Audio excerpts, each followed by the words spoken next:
ବର୍ତ୍ତମାନ ଯାହା ସୂଚନା ମିଳୁଛି, ଗୋଟିଏ ଷ୍ଟାଡିୟମରେ ପ୍ରାକ୍ଟିସ୍ କଲେ ଭାରତ ଓ ପାକିସ୍ତାନ ଖେଳାଳି। କେହି କାହା ସହ ମିଶାଇଲେନି ହାତ। ତେବେ ସୂଚନା ଅନୁସାରେ 9 ସେପ୍ଟେମ୍ବରରୁ ଆରମ୍ଭ ହେଉଛି ଏସିଆ କପ୍ ଟୁର୍ଣ୍ଣାମେଣ୍ଟ। 14 ସେପ୍ଟେମ୍ବରରେ ମୁହାଁମୁହିଁ ହେବେ ଭାରତ ଏବଂ ପାକିସ୍ତାନ। କିନ୍ତୁ ଏହା ପୂର୍ବରୁ ଉଭୟ ଚିରପ୍ରତିଦ୍ୱନ୍ଦ୍ୱୀ ଦୁବାଇରେ ଆଇସିସି ଏକାଡେମୀ ଗ୍ରାଉଣ୍ଡରେ ଅଭ୍ୟାସ କରୁଥିବାର ଦେଖାଯାଉଥିଲା। ଉଭୟ ଦଳର ଅଭ୍ୟାସ ପାଇଁ ଗ୍ରାଉଣ୍ଡ ସମାନ ଥିଲା, କେବଳ ନେଟ୍ ଭିନ୍ନ ଥିଲା। ଏହି ସମୟରେ ଖବର ଆସିଛି ଯେ ସମାନ ଗ୍ରାଉଣ୍ଡରେ ଅଭ୍ୟାସ କରିବା ସତ୍ତ୍ୱେ ଭାରତ ଏବଂ ପାକିସ୍ତାନ ଖେଳାଳିମାନେ ହାତ ମିଶାଇ ନଥିଲେ। ରିପୋର୍ଟ ଅନୁଯାୟୀ ଗୋଟିଏ ଗ୍ରାଉଣ୍ଡରେ ଅଭ୍ୟାସ କରିବା ସତ୍ତ୍ୱେ ଭାରତୀୟ ଏବଂ ପାକିସ୍ତାନ ଖେଳାଳିମାନେ ହାତ ମିଳାଇକି ପରସ୍ପରକୁ ଭେଟି ନଥିଲେ। ଯେତେବେଳେ ପାକିସ୍ତାନ ଦଳ ଦୁବାଇ ଆଇସିସି ଏକାଡେମୀରେ ପହଞ୍ଚିଥିଲା, ସେତେବେଳେ ଟିମ୍ ଇଣ୍ଡିଆ ସେଠାରେ ଅଭ୍ୟାସ କରୁଥିଲା।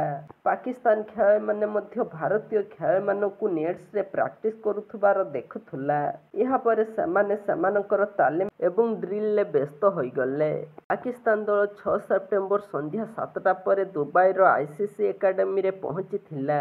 ସେଠାରେ ପହଞ୍ଚିବାର ସେମାନଙ୍କର ଉଦ୍ଦେଶ୍ୟ ଥିଲା ଏସିଆ କପ୍ ପୂର୍ବରୁ ତ୍ରି-ସିରିଜର ଫାଇନାଲ ପାଇଁ ନିଜକୁ ଫିଟ୍ କରିବା।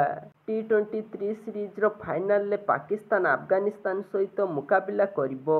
ଆଫଗାନିସ୍ତାନ ଦଳ ଏହି ସିରିଜରେ ପରାଜୟର ସ୍ୱାଦ ଚାଖି ସାରିଛି। ତେଣୁ ପାକିସ୍ତାନ ଦଳ ଫାଇନାଲକୁ ନେଇ ଟିକିଏ ସତର୍କ ଦେଖାଯାଇଥିଲା। ଏସିଆ କପ୍ 9 ସେପ୍ଟେମ୍ବରରେ ଆରମ୍ଭ ହେବ, କିନ୍ତୁ ଭାରତ 10 ସେପ୍ଟେମ୍ବରରେ ତାର ଅଭିଯାନ ଆରମ୍ଭ କରିବ, ଯେଉଁଠାରେ ପାକିସ୍ତାନୀ ଦଳ 12 ସେପ୍ଟେମ୍ବରରେ ତାର ପ୍ରଥମ ମ୍ୟାଚ୍ ଖେଳିବ। ଏହାପରେ 14 ସେପ୍ଟେମ୍ବରରେ ଭାରତ ଏବଂ ପାକିସ୍ତାନ 2025 ଏସିଆ କପ୍ର ସେମାନଙ୍କର ଦ୍ୱିତୀୟ ମ୍ୟାଚରେ ପରସ୍ପରକୁ ଭେଟିବେ। ଦୁଇ ଚିରପ୍ରତିଦ୍ୱନ୍ଦ୍ୱୀ ମଧ୍ୟରେ ସେହି ମ୍ୟାଚ୍ ଦୁବାଇରେ ହିଁ ଖେଳାଯିବ। ଏଥର ଏସିଆ କପ୍ ଟି-20 ଫର୍ମାଟରେ ଆୟୋଜିତ ହେଉଛି। ଯଦି ଆମେ ଏହି ଫର୍ମାଟରେ ଖେଳାଯାଉଥିବା ଏସିଆ କପ୍ ମ୍ୟାଚ୍ ରେକର୍ଡ ବିଷୟରେ କଥାବାର୍ତ୍ତା କରିବା, ତେବେ ଭାରତ ପାକିସ୍ତାନଠାରୁ ଅଗ୍ରଣୀ ରହିଛି। ଟି-20 ଏସିଆ କପ୍ରେ ଉଭୟ ଦଳ ଏପର୍ଯ୍ୟନ୍ତ 3 ଥର ମୁହାଁମୁହିଁ ହୋଇଛନ୍ତି, ଯେଉଁଥିରେ ଭାରତ 2 ଥର ଏବଂ ପାକିସ୍ତାନ ଥରେ ଜିତିଛି।